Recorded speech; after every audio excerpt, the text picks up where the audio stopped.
मुझे राम पे भरोसा है और मैं जानता हूं कि मैं अगर राम पे भरोसा करूंगा तो राम मेरी नैया पार लगा देंगे। और जिनको राम पे भरोसा नहीं है भाई वो जाए, उनको जन्नत में जो है तौब हूर अगर मिलेगा तो ठीक है, कोई दिक्कत नहीं है, भाई जाए वो लोग।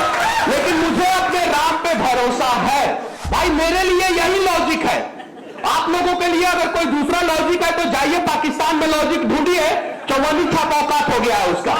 तमिलनाडु जब जा रहा था तब वो राम जी ताकत दी है कि बाबू तुम जा रहे हो वहां, डरो मत और घूम के बोलो। और पीछे मीडिया वाला था, मुझे पुलिस जो है पकड़े हुआ था और मैंने घूम के बोला कि लौट के आऊंगा और फिर वही काम करूंगा जो करता था, और लौट के आया मैं।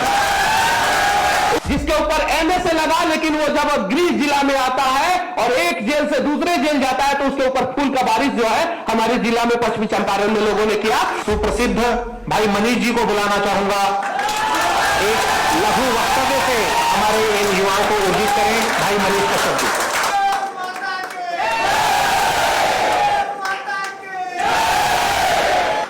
अब मैं शुरू कर रहा हूं। कुछ लोग कहते हैं कि भगवान जो है वो काल्पनिक है, और मैं यहीं से शुरू करूंगा क्योंकि मैं अपने जीवन में जो पाया हूं, मैं अपने जीवन में जो रियलाइज किया हूं उसे ही बताऊंगा। बाकी इतिहास के बारे में आप लोगों को जानकारी चाहिए तो बहुत अच्छा इतिहास के बारे में जो है पुष्पेंद्र सर बताते रहते हैं, उनका अक्सर आप लोग वीडियो देख सकते हैं और उनकी बातें सुन सकते हैं। मैं जब जेल में गया, मेरे ऊपर जब एनएसए लगा तो मुझे लगा कि मेरी पूरी जिंदगी खत्म हो गई, अब मैं बर्बाद हो गया और मैं कभी भी मनीष कश्यप जेल के सलाखों के बाहर निकलूंगा तो मैं वो इज्जत और सम्मान नहीं पाऊंगा। लेकिन मुझे सिर्फ और सिर्फ अपने मां पे, अपने परिवार पे, दोस्तों पे और भगवान पे भरोसा था। और एक सेकेंड के लिए भगवान जो है अपना अपमान बर्दाश्त कर लेते हैं, भगवान जो है वो अपना अपमान बर्दाश्त कर लेते हैं, लेकिन कोई भी भगवान जो है वो अपने भक्त का अपमान बर्दाश्त नहीं करते हैं। मैंने कहा था कि पुल गिरेगा और 1 साल के अंदर गिरेगा, और वो पुल 11 महीना के अंदर गिरा। वो पुल 13 महीना पे भी गिर सकता था, यानी मेरे कहने के 1 साल बाद में 1 महीना बाद भी गिर सकता था, 2 महीना बाद भी गिर सकता था, लेकिन वो पुल 12 महीना से पहले 11 महीना पे गिर गया वो पुल। मैंने कहा था सरकार गिरेगी और मैं जेल से निकलूंगा 180 दिनों के अंदर, सरकार गिरेगी। उस सरकार को गिराने में मनीष कश्यप का कोई योगदान नहीं था, ना ही मैंने किसी विधायक को खरीदा और ना ही नीतीश कुमार जी पे जो है मैंने झाड़ फूक किया, मैंने कुछ नहीं किया।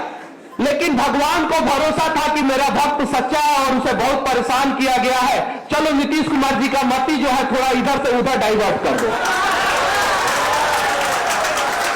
मुझे भगवान पे अटूट विश्वास है, बहुत ज्यादा विश्वास है, क्योंकि अगर भगवान नहीं होते, कोई तो एक शक्ति है जो इस दुनिया को चला रही है। 15 केस में मैं बेल लेके आया हूं और भारत का पहला ऐसा व्यक्ति हूं जो एनएसए लगा उस पे, और उसके साथ 15 केस लगाया गया, 2 अलग अलग राज्यों में लगाया गया, अलग अलग जगहों पे लगाया गया, और उसके बावजूद जो है 9 महीना के अंदर वो जेल से बाहर निकला। और सेम कंडीशन जो है जेपी के साथ हुआ था। इंदिरा गांधी जी ने उन्हें मिसा maintenance of internal security act के तहत जेल में डाला था और वो भी 9 महीना के अंदर जेल से बाहर निकले थे। मैं धर्म की बात करता हूं, अपने राष्ट्र की बात करता हूं, अपने राम की बात करता हूं, और मुझे जितनी जानकारी है उस जानकारी के हिसाब से बात करता हूं, मुझे जितनी जानकारी है। कुछ लोग कहते हैं कि राम मंदिर क्यों जरूरी है, कहे थे, कुछ लोगों ने कहा था कि मंदिर से पहले अस्पताल बनाओ, मंदिर से पहले जो है विकास करो। उन लोगों से बता देना चाहता हूं कि उनकी जानकारी गलत थी, उन्होंने रिसर्च नहीं किया था, इसलिए उन लोगों ने ऐसा कह दिया था। और अनपढ़ नेता के अनपढ़ जो है स्क्रिप्ट राइटर होंगे, स्क्रिप्ट लिख के दे दिए और नेताओं ने बोल दिया। राम जी के आने से पहले अयोध्या में दशरथ जी आ चुके थे और दशरथ मेडिकल कॉलेज 2019 में बन चुका था। जिनको अस्पताल में इलाज कराना है कि राम जी के पिताजी के नाम पे दशरथ मेडिकल कॉलेज बन चुका। अब राम जी का इतिहास किसने लिखा? सबसे पहले वाल्मीकि जी। और हवाई एयरपोर्ट से क्या चीज होता है? देश का विकास होता है। और पूरे भारत का दिल्ली और मुंबई के बाद पहला ऐसा एयरपोर्ट बना Ayodhya, first in all over India after Delhi and Mumbai, जिसपे एक दिन में 100 प्राइवेट चार्टर प्लेन लैंड किए। और राम जी से पहले महर्षि वाल्मीकि जी जो है वो विकास को लेकर अयोध्या में आ चुके थे। दशरथ जी आ गए, जिनको इलाज कराना है जाए इलाज करवाए, और जिनके भेजा में अगर प्रॉब्लम है वो भी जाए, दिमाग का भी इलाज उस अस्पताल में होता है। अरे है, डिपार्टमेंट है दिमाग वाला भी, जो मतलब कि पागल वगल हो जाते हैं जिनको जो है, तो उनके लिए भी अस्पताल है, वो व्यवस्था है वहां पे। विकास की बात करते हैं तो एयरपोर्ट बन गया। उसके बाद राम जी आए। राम का मतलब क्या होता है? राम भद्राचार्य जी ने मुझे बताया कि राम का मतलब होता है रा फॉर राष्ट्र, अ फॉर मंगल, यानी राष्ट्र का मंगल। और जिस दिन राम जी का मंदिर में प्रवेश हुआ, उस दिन भारत का शेयर बाजार जो है वो दुनिया में जो 5वें नंबर पे था वो 4थे नंबर पे आ गया। और हांगकांग शेयर मार्केट को ओवरटेक करते हुए भारतीय शेयर मार्केट का मार्केट कैप वैल्यू जो है वो $4.33 ट्रिलियन हो गया।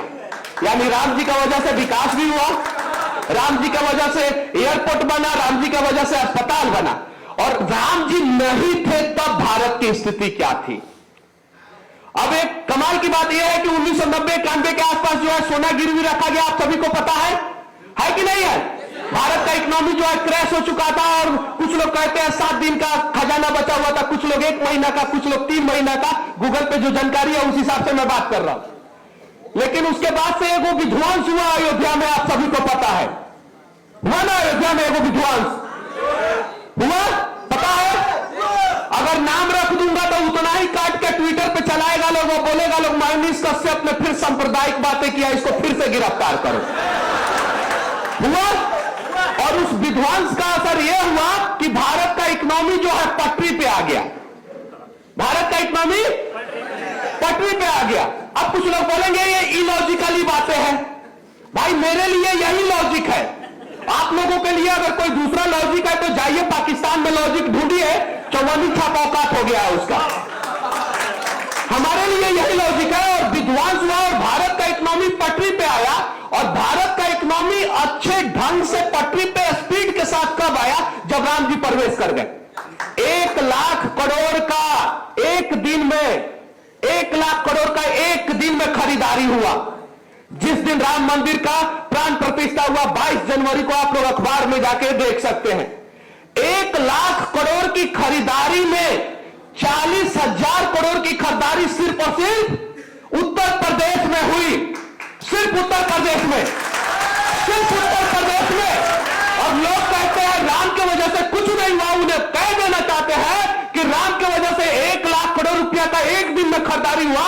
और वो सिर्फ छोटे दुकानों से झंडा, प्रसाद, कपड़ा, ये सब चीजों का खरीदारी हुआ और गरीबों का विकास हुआ।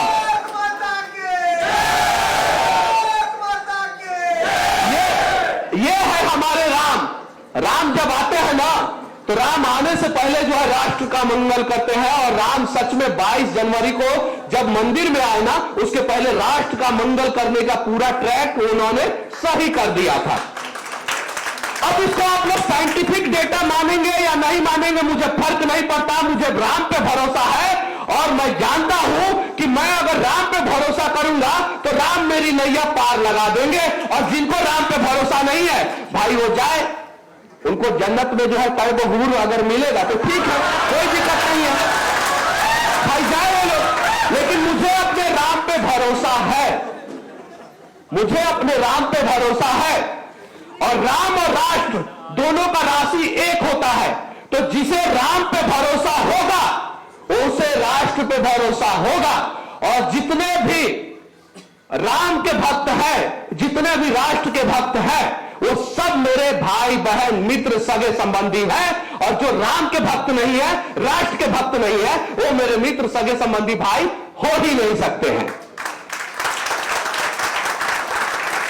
जब मेरी मां रो रही थी, आप सभी ने देखा होगा, 9 महीना संघर्ष की सड़कों पे अकेले अकेले। उस समय बस एक ही, मैं भारत का पहला ऐसा व्यक्ति हूं जो गिरफ्तार होने के बाद भी वीडियो बनाया। गिरफ्तार हुआ उसके बाद वो वीडियो बनाया, पुलिस कस्टडी में भी वीडियो बनाया। तमिलनाडु जब जा रहा था तब वो राम जी ताकत दिए कि बाबू तुम जा रहे हो, आज डरो मत और घूम के बोलो। और पीछे मीडिया वाला था, मुझे पुलिस जो है पकड़े हुआ था और मैंने घूम के बोला कि लौट के आऊंगा और फिर वही काम करूंगा जो करता था, और लौट के आया मैं। उसके बाद से मैं भारत का सरकार के नजर में पहला ऐसा अपराधी था जिसके ऊपर एनएसए लगा, लेकिन वो जब गृह जिला में आता है और एक जेल से दूसरे जेल जाता है तो उसके ऊपर फूल का बारिश जो है हमारे जिला में पश्चिमी चंपारण में लोगों ने किया। क्यों? क्योंकि उसके लिए मनीष कश्यप नहीं, मेरे जैसे बहुत सारे महान लोग हैं और मेरे से अच्छा काम करने वाले लोग हैं। राम ने देखा, मेरे भगवान ने देखा कि इसको अपमानित किया गया है, जलील किया गया है, इसका इज्जत जो है तार तार किया गया और मेरे घर का कुर्की कर दिया गया। इसको जो है फिर से वो मान सम्मान अभिमान दिलाना जरूरी है, और वो भगवान के आशीर्वाद की वजह से हो पाया। अगर मैं भगवान पे भरोसा नहीं करता तो आज किसी जेल में आज भी मैं सड़ रहा होता और मेरा सम्मान कोई नहीं करता। तो हमें जो है एक ऐसी शक्ति है धरती पे जो पूरी दुनिया को चला रही है, उस शक्ति पे भरोसा होना चाहिए। और अगर हमें भरोसा है तो वो शक्ति जो है आपको कभी बर्बाद नहीं होने देगा, इतना यकीन कीजिए। अगर आप लोगों को यकीन है, विश्वास दुनिया का सबसे ताकतवर चीज है। क्या? विश्वास। और मुझे अपने धर्म पे और मुझे अपने मां पे विश्वास था। आप लोगों को अपने धर्म पे विश्वास है कि नहीं है?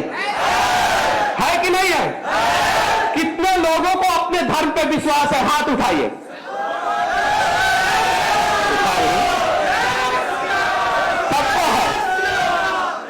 सबको है।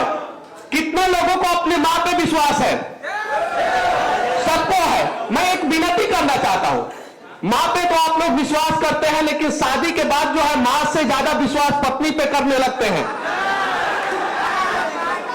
तो शादी के बाद भी मां पे उतना ही विश्वास करें जितना शादी से पहले विश्वास करते हैं, क्योंकि हमारे धर्म में एक समस्या आज आ गया है, उस पर खुल के हम लोगों को बातचीत करना चाहिए। हम लोग जब बड़े हो जाते हैं, जब हम छोटे रहते हैं, तो हमारी मां जो है हमारे यहाँ डायपर चेंज करती है, उन्हें किसी भी प्रकार का समस्या नहीं होता है। और जब हम बड़े हो जाते हैं तो मां और पिता जो बूढ़े हो जाते हैं, उनसे कोई समस्या होता है या कोई भी परेशानी होती है या उनको खांसी हो जाता है, कफ हो जाता है, तो उनसे हम लोग घृणा करना शुरू कर देते हैं। ऐसा क्यों? हम राम से क्यों नहीं सीखते हैं? जब दशरथ जी ने राम को कहा था कि बेटा राम, तुम राजकुमार हो, तुम आदेश दो कि मुझे बंधक बना लिया जाए, क्योंकि 3 वचन तो मैंने दिया था, तुमने तो दिया नहीं था, और मेरे लिए जो है तुम क्यों जंगल जाओगे? तो राम ने कहा कि मैं एक राजा के रूप में यह आदेश दे के जो है आपको बंधक बना सकता हूं, लेकिन एक पुत्र के रूप में जो है मैं कभी यह आदेश नहीं दे सकता हूं। तो वैसा पुत्र बनने का आप लोग प्रयास कीजिए। जो दशरथ की अपने पिताजी की गलती की वजह से 14 साल वनवास काट लिए, और राम जब अपने पिता के गलती के वजह से 14 साल वनवास काटे, तब जाके वो मर्यादा पुरुषोत्तम श्री राम बने। तो अगर आप चाहते हैं कि जीवन में मर्यादा पुरुषोत्तम श्री राम के कदमों पे चले और जीवन में आपके सारे सपने पूरे हो और समाज में आपका इज्जत हो, तो कम से कम कभी कभी माता पिता भी गलती करे ना। होता है गलती, मैं मानता हूं, माता पिता से भी गलती होता है। जैसे माता पिता ने आपके असंख्य गलतियों को माफ किया है, कभी उनसे गलती हो जाए तो उनकी गलतियों को माफ करके राम बनने का प्रयास करना आप लोग। और बाकी बहुत सारे लोग हैं यहां पे बोलने वाले, और फिर कहीं किसी मंच पे मिलेंगे और बातचीत करेंगे। लेकिन मैं इतना दावे के साथ कहता हूं कि आज मनीष कश्यप जो भी है वो अपने मां के आशीर्वाद की वजह से है, अपने भगवान के आशीर्वाद की वजह से, अपने दोस्तों के प्यार की वजह से है। और आप लोग भी अपने दोस्तों पे, अपने परिवार वालों पे, अपने मां पे और अपने भगवान पे भरोसा कीजिए। जय हिंद, जय श्री राम।